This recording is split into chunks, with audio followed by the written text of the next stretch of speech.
Hello, hello. Let us discuss, does your reMarkable do backups? So, great question. We're currently running version 3.9, just for future, for posterity's sake, just recording that. Now, what you currently have with the current version of reMarkable, and this could change in future years, but currently the software is running the auto-saving and the syncing function. All right, so let me explain that to you.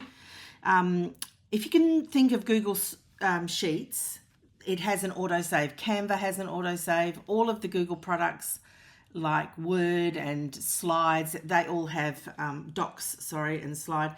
Any program that has an autosave function, that is what the reMarkable does. So an example, if I type hello, that is being auto-saved right now, and it is also inside of here.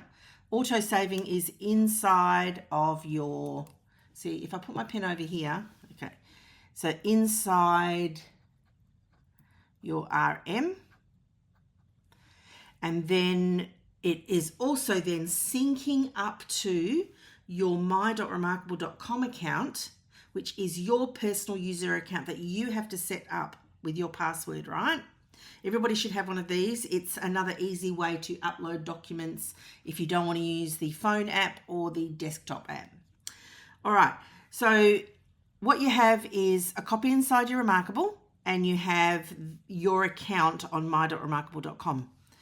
But here's the thing, if you want it somewhere in your ecosystem, in your world, where it's not reliant on your device and it's not reliant on someone else's website, then you want to get your work under your control.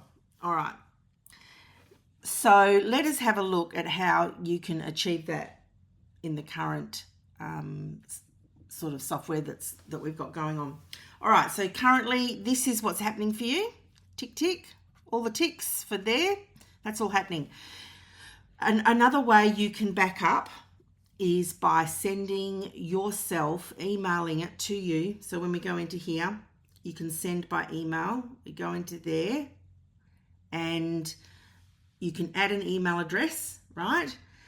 You can add a message to yourself if you want. Here is where you select how many pages. Now, when I press edit, this document has 5 pages. So I could select them all and then I could confirm it. So now it says all pages. If you just wanted 2 of them, it would just tell you page 1 and page 3, whatever it is you picked. Your email address, and then once I put an email address, it'll come up with send, and you can send it in these versions. Now, text in email, if I add my email address, Martine at wholeheartedmecollective.com.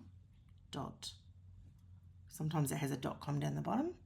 Oops, look, see that? Oh, it's adding 2 T's. And you can see it's quite good at placing the cursor when you use Martine and wholeheartedmecollective.com. If I confirm that, you see the send comes up here.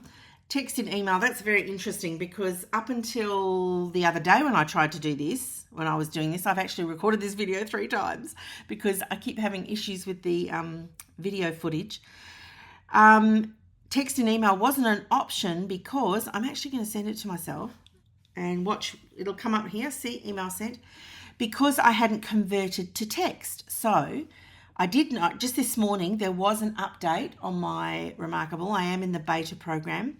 Maybe that changed it because literally in the last week, I've tried to do this and that option, just to go back over it, interesting.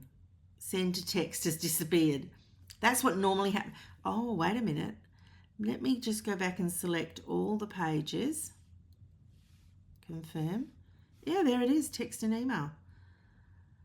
Yeah, I'm going to check to see what actually happens in there. You know what? I'm going to go and look right now so that I can tell you, where's my Gmail? And it's very fast. There it is, the document, and it is empty. There is nothing in that document at all. It just says sent from my reMarkable. And that is what I thought was going on, right? Even though it's come up with the option, you can't use this one, text and email, if you haven't converted a page to text.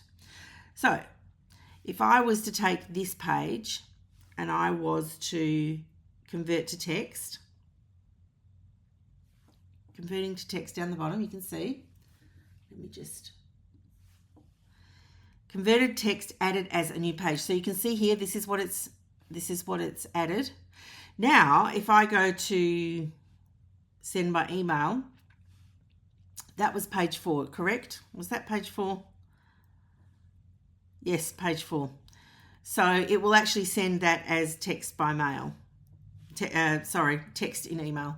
And that information will definitely come through. But anyway, that's just a free bit of information. What we're doing here is saying that this is a form of backup. You can send this to yourself. Yes, it is one by one. It is manual and it takes time. You can send yourself the PDF, portable document format, the PNG, which is an image file, the SVG, another image file, and if you've converted to text, you can send it text in an email. The other way, I've got a whole video dedicated to integrations.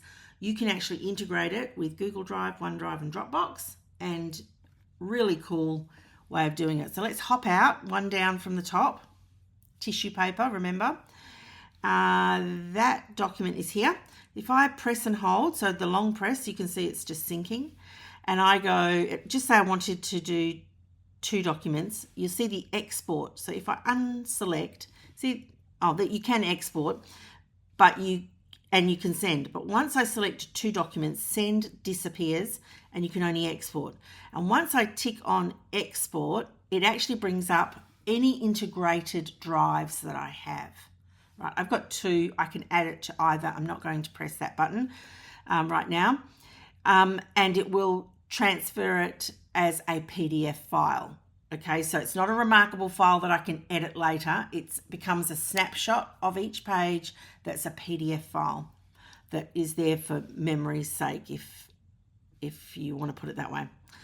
All right, so cancel that. I'm going to go back in there just to finish off. So just so you know, manually, this is you, emailing and integrations. We're just going to skip a page.